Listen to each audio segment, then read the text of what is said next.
लगातार मरने वालों का जो आंकड़ा है वो बढ़ता जा रहा है और वीरेंद्र सिंह राठौर लगातार इस मामले को लेकर हरियाणा सरकार पर हमलावर है। क्या कुछ पूरा मामला एक बार जानते हैं सर, क्या कुछ कहना चाहेंगे? आज प्रेस वार्ता को संबोधित कर रहे हैं ब्लैक फंगस के मामले को लेकर, क्या यानी कि आज का मुद्दा है?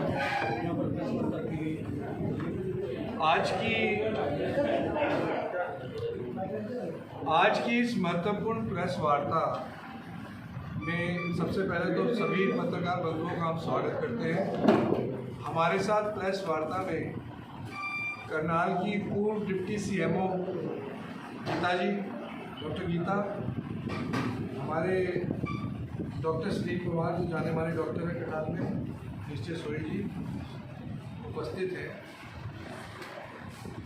पूरे हरियाणा प्रदेश में ब्लैक फंगस से लगातार मौतों का सिलसिला बढ़ता जा रहा है और जो आंकड़े मौतों के आ रहे हैं वो ना केवल गंभीर है परंतु चौंकाने वाले हैं। लगभग 1,500 से ज़्यादा हरियाणा के अंदर ब्लैक फंगस के मरीज इस समय उपचाराधीन हैं और करनाल में कल्पना चावला मेडिकल कॉलेज में समाचार पत्रों से मिली जानकारी के अनुसार 125 मरीज हमारे यहाँ पे आज उपचाराधीन है कल्पना चावला मेडिकल कॉलेज में। आज ही समाचार पत्रों से जो मुझे जानकारी मिली उसके अनुसार 35 लोगों की मौत करनाल के अंदर ब्लैक फंगस से हो चुकी है। 4 जून लगभग 5 दिन पहले हमारा ये delegation director Kalpana Chawla medical college Karnal से मिलने के लिए गया था। उस समय मरीजों की संख्या 56 थी और 14 लोगों की मृत्यु हो चुकी। हमने डायरेक्टर मेडिकल कॉलेज करनाल से ये मांग की कि वो हमें बताएं कि ब्लैक फंगस के ट्रीटमेंट के लिए एम्फोटेरिसिन बी का जो इंजेक्शन है, जो कि प्रत्येक मरीज को कम से कम मात्रा में भी अगर हम लगाएं तो 5 इंजेक्शन हर रोज एक मरीज को आवश्यकता है अगर हमें ब्लैक फंगस से लड़ना है। हमने मेडिकल कॉलेज डायरेक्टर से सवाल किया कि क्या आपने हरियाणा सरकार को सभी मरीजों के टोटल इंजेक्शंस की रिक्वायरमेंट को लेकर के कोई मांग रखी कि कितने इंजेक्शंस मेडिकल कॉलेज में रोज आने चाहिए? उनका जवाब ना में था। उन्होंने कहा कि हम पेशेंट्स की संख्या हरियाणा सरकार को भेजते हैं परंतु हम ये रिक्वेस्ट नहीं भेजते कि इन टोटल पेशेंट्स को कितने इंजेक्शंस की रिक्वायरमेंट है। उनका ये भी मानना था कि हर पेशेंट की अलग रिक्वायरमेंट है। किसी पेशेंट को 4 इंजेक्शन की रिक्वायरमेंट हो सकती है, किसी को 3 की हो सकती है, किसी को 7 की हो सकती है, किसी को 8 की भी हो सकती है प्रतिदिन। तो कम से कम रिक्वायरमेंट भी हम मान के चले तो 5 इंजेक्शन ब्लैक फंगस के पेशेंट को हर रोज चाहिए और 14 दिन तक लगातार चाहिए। और ये मैं नहीं कह रहा, ये वर्ल्ड की सबसे भरोसे की किताब हैरिसन्स कहती है। हैरिसन कहती है कि मिनिमम 5 इंजेक्शन अगर पेशेंट को हम रोज नहीं देंगे, 14 दिन तक लगातार नहीं देंगे तो उस पेशेंट का बच पाना मुश्किल है। हमने दूसरा सवाल डायरेक्टर मेडिकल कॉलेज से किया कि आप सार्वजनिक कर सकते हैं कि कितने injection Kalpana Chawla medical college में रोज आ रहे हैं? आप स्टॉक रजिस्टर से मंगा करके हमें इस डेलीगेशन को बताएं।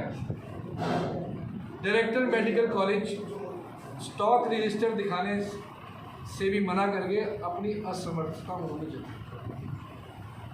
तो दो बातें बड़ी स्पष्ट हुई कि डायरेक्टर मेडिकल कॉलेज रिकॉर्ड छुपा रहे हैं कि कितने injection Kalpana Chawla medical college में रोज आ रहे हैं।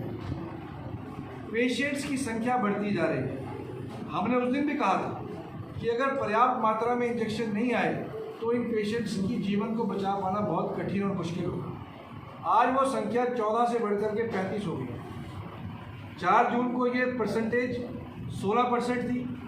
आज 35 डेथ होने के बाद ये परसेंटेज 32-33 तक पहुंच गई। और हम फिर रिपीट कर रहे हैं कि अगर अब भी इंजेक्शन्स नहीं मंगाए गए तो इनमें से किसी भी पेशेंट को बचा पाना मुमकिन नहीं है।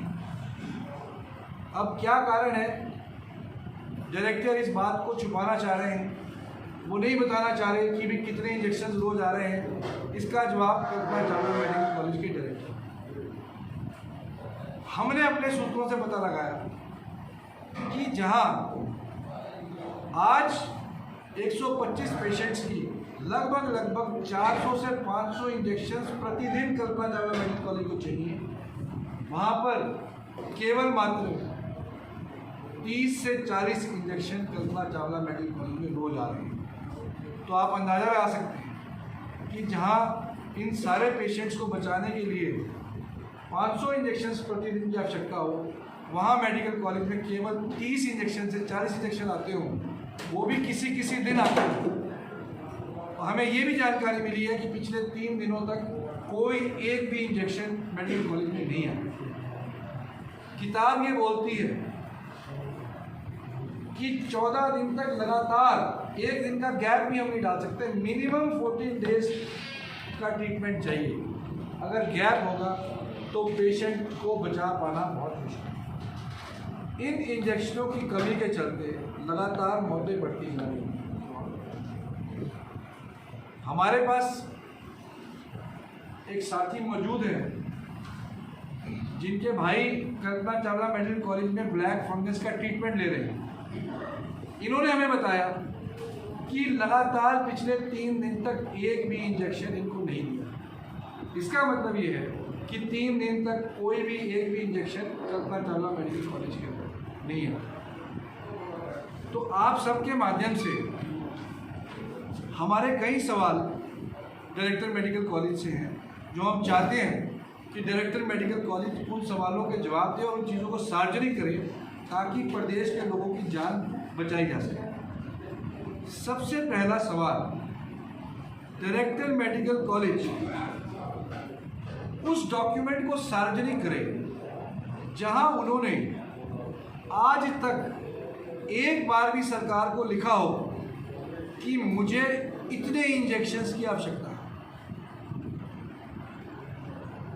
वो ये कह रहे हैं कि हम लिखते हैं कि कितने पेशेंट्स हमारे पास हैं। वो सार्वजनिक करें कि उन्होंने नंबर ऑफ इंजेक्शन्स की मांग सरकार से किस दिन और कब की। अगर उन्होंने सरकार से नंबर ऑफ इंजेक्शन्स की मांग कभी नहीं की तो इन लोगों की मौत की जिम्मेवारी किसकी है? दूसरा, डायरेक्टर मेडिकल कॉलेज इस बात को भी सार्वजनिक करे, स्टॉक रजिस्टर को सार्वजनिक करे कि कितने इंजेक्शन्स हर रोज फार्मेसी के स्टॉक रजिस्टर के अंदर एंटर किए जाए, क्योंकि वही संख्या से पता लगेगा कि सरकार ने कल्पना चावला मेडिकल कॉलेज के अंदर कितने इंजेक्शन्स प्रतिदिन दिए। हम दोहरा रहे हैं कि अगर 5 इंजेक्शन्स प्रतिदिन इन पेशेंट्स को नहीं मिले तो इनका जीवन को बचा पाना बिल्कुल संभव ही नहीं है। 100% डेथ रेट बढ़ता जाए, परंतु डायरेक्टर मेडिकल कॉलेज लगातार बयानबाजी कर रहे हैं और मीडिया के अंदर ये कह रहे हैं कि स्थितियां सामान्य हैं। वो स्थितियों को सामान्य बता रहे हैं, मौत का आंकड़ा लगातार बढ़ता जा रहा है। डायरेक्टर मेडिकल कॉलेज से तीसरा सवाल हमारा ये है कि हमें ये भी जानकारी मिली है कि लगातार सीरियस पेशेंट्स को ये पीजीआई रोहतक के अंदर रेफर कर रहे हैं।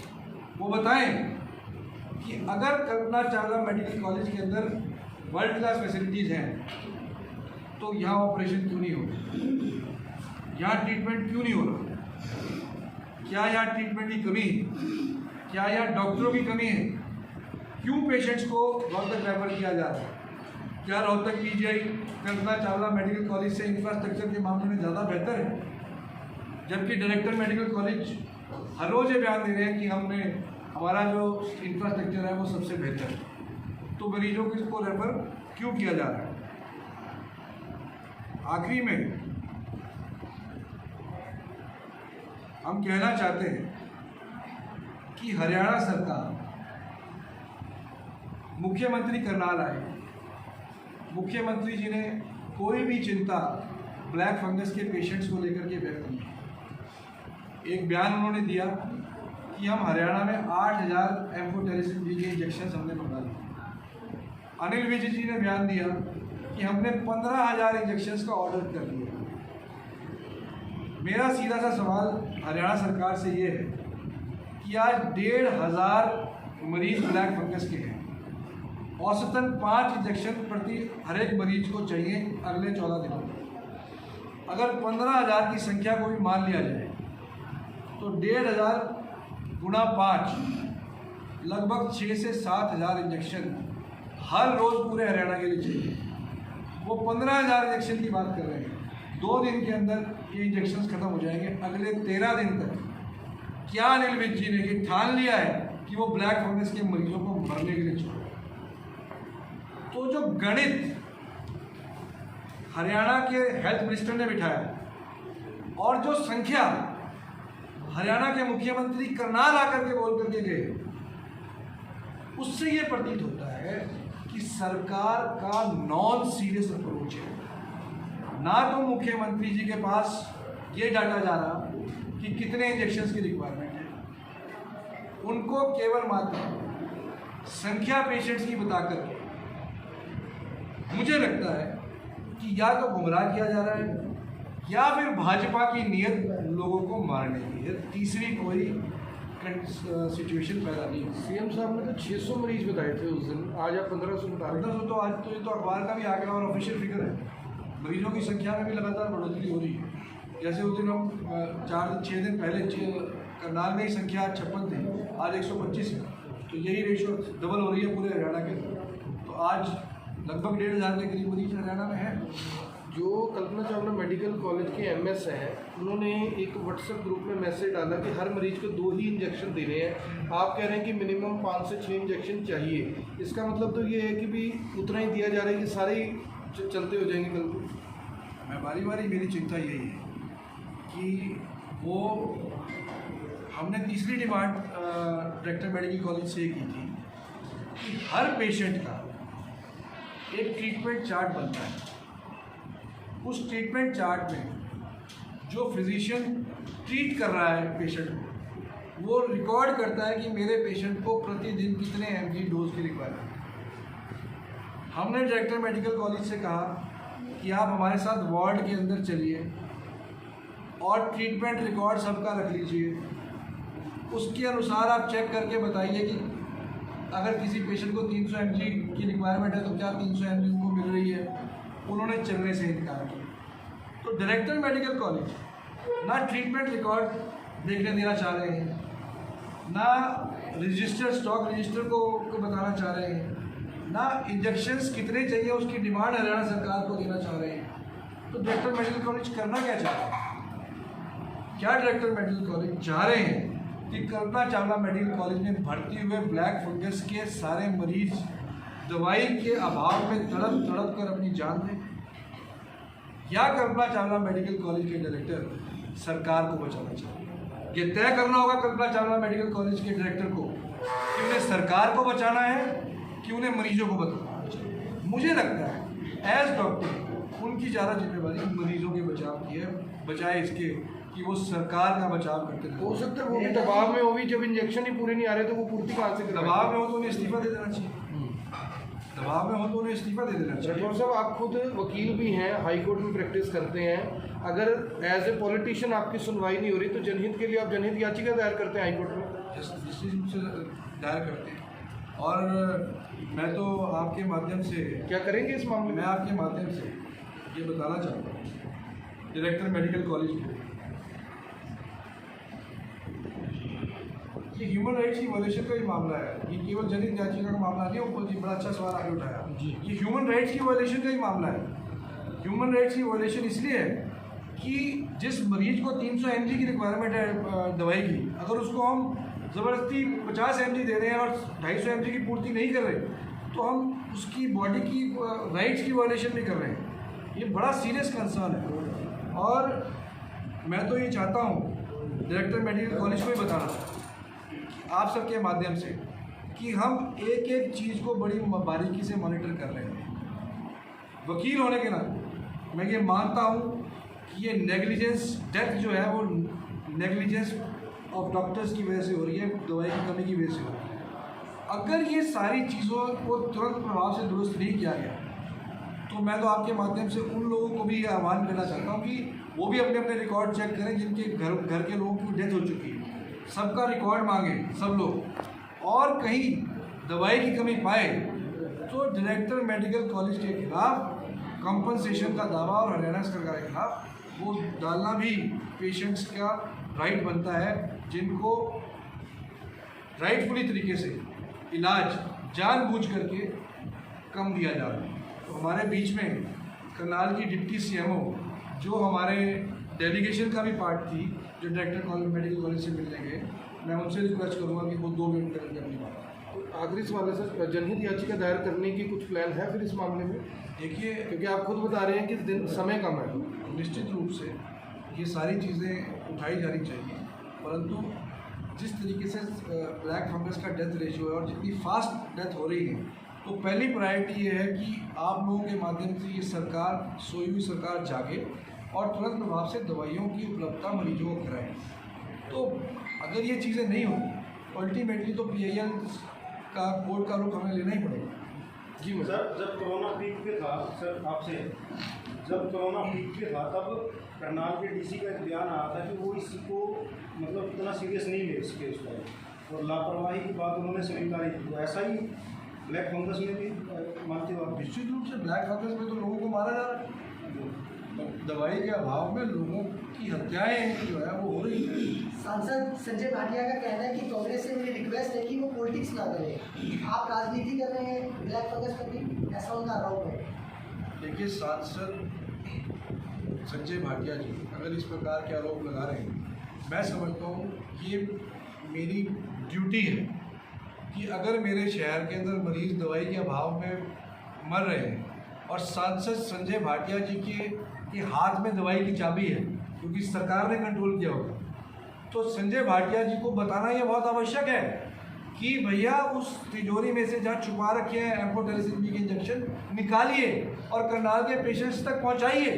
वो क्यों नहीं पहुँचा रहे? क्यों सरकार अपनी आम जनता को मारने पर तुली है? आपकी बातों से लग रहा है कि वो चाहती है मारना। इसका जवाब तो बेहतर तरीके से सरकार दे सकती है, परंतु प्रतीत जरूर हो रहा है। जब हेल्थ मिनिस्टर ये कह सकते हैं कि 15,000 इंजेक्शन सफिशिएंट है, तो उसी से अंदाजा लगाया जा सकता है कि उनकी मैथमेटिकल कैलकुलेशन जो है वो बिल्कुल गलत है। तो मुझे लगता है जब अभाव है सर लगाने ही नहीं चाहिए, क्योंकि जब कोई दवाई दे दी जाती है और अगर वो कम पड़ जाए तो जो बीमारी है वो डबल अटैक करती है, तो मेरे हिसाब से फिर लगाने ही नहीं चाहिए। देखिए, 6 दिन से तो लगातार हम इस बात को उठा रहे हैं। जी। 6 दिन में तो मोदी जी का जहाज 6 बार चीन से ले आता 50,000 इंजेक्शन, 6 बार ले आता।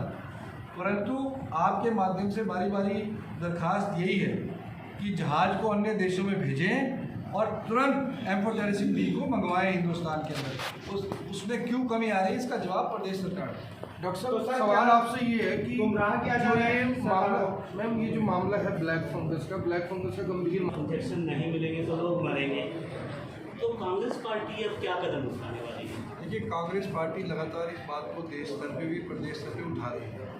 अगर हालात अगले 24 घंटों में ठीक नहीं हुए तो हमारे पास कोविड के नॉर्म्स को फॉलो करते हुए मेडिकल कॉलेज के बाहर धरना लगाने के अलावा और कोई चारा नहीं। हमें हर हालत में मेडिकल कॉलेज के ऊपर दबाव बनाना है कि पर्याप्त मात्रा में इंजेक्शन की अवेलेबिलिटी। हमारे बीच में डॉक्टर सुनील कुमार है, वो भी अपनी बात को जरूर। रविंदर जी,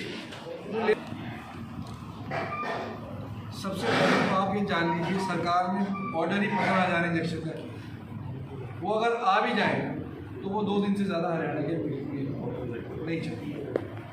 तो अगले 13 दिन तक क्या होगा उससे आप अंदाजा लगा सकते हैं। तो हरियाणा सरकार, मैं जो बारी बारी बोलता हूँ कि मुख्यमंत्री को एक्सपीरियंस नहीं, तो आपके माध्यम से मेरा आपसे रिक्वेस्ट है कि माननीय मुख्यमंत्री जी को ये किताब आप पढ़वाएं, ये लाइन पढ़वा दें ताकि उनको कोई गुमराह ना कर सके।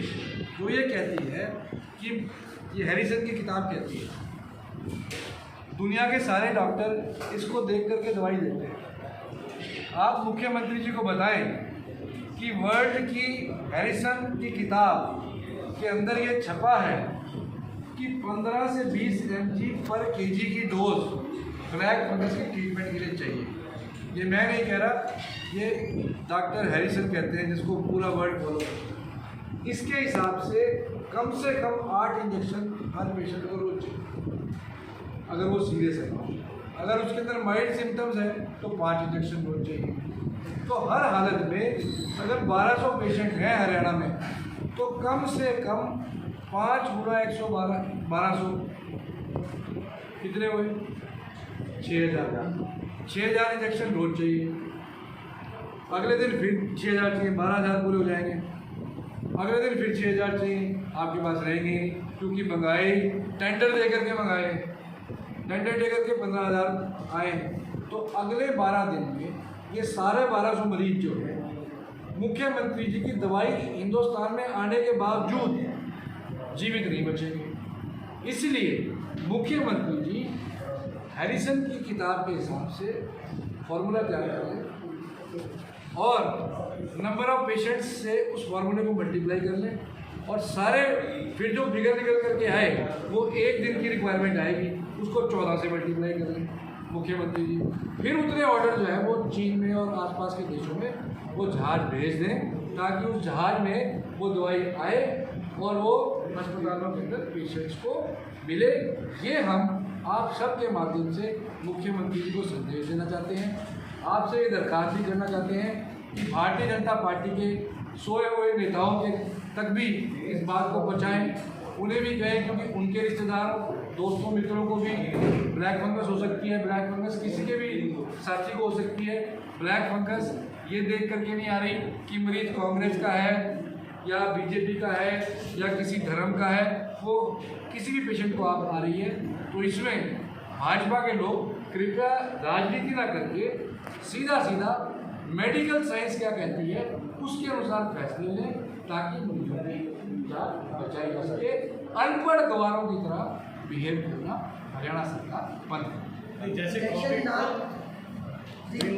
वीरेंद्र जी, जैसे कोविड में कांग्रेस ने इंडिया लेवल पे जैसे कंसंट्रेटर एमी कोविड पेशेंट के लिए मंगाई थी, क्या इस लेवल पे मानवता के खातिर वो आप भी दवाई मंगा? आपका बहुत अच्छा सवाल है, परंतु केंद्र सरकार ने नोटिफिकेशन करके इसके इम्पोर्ट के ऊपर प्राइवेट सेक्टर को बैन कर दिया है। प्राइवेट सेक्टर को बैन कर दिया है। आप तो कोर्ट के थ्रू भी तो आप सरकार ने कानून बना दिया कि कोई भी कंट्री अगर कोई सप्लाई करेगी इंजेक्शन तो केंद्र सरकार को करेगी। केंद्र सरकार कोई केमिस्ट भी प्राइवेट जिसके पास वो भी इंजेक्शन वो भी सेल करने का अथॉरिटी। इसको हम हेल्थ स्कैम समझे? हाँ जी, इसको हेल्थ स्कैम समझे? इसको अब इस समय क्या समझा जाए ये तो मैं नहीं कह सकता, परंतु नॉन सीरियस अप्रोच तो 100% है कि सरकार की तरफ से चिंताजनक तरीके से चर्चा नहीं की जा रही कि मरीजों की रिक्वायरमेंट क्या है। अफसोस की बात यह है कि बारी बारी कहने के बावजूद भी मौतों का ये सिलसिला रुक नहीं हुआ। जो परसेंटेज 6 दिन पहले 14% थी, कोरोना का तो डेथ रेट 1% है, ब्लैक फंगस का डेथ रेट जो 6 दिन पहले 14% था वो आज 32% हो गया 6 दिन के अंदर। तो 6 दिन में डबल हो रहा है।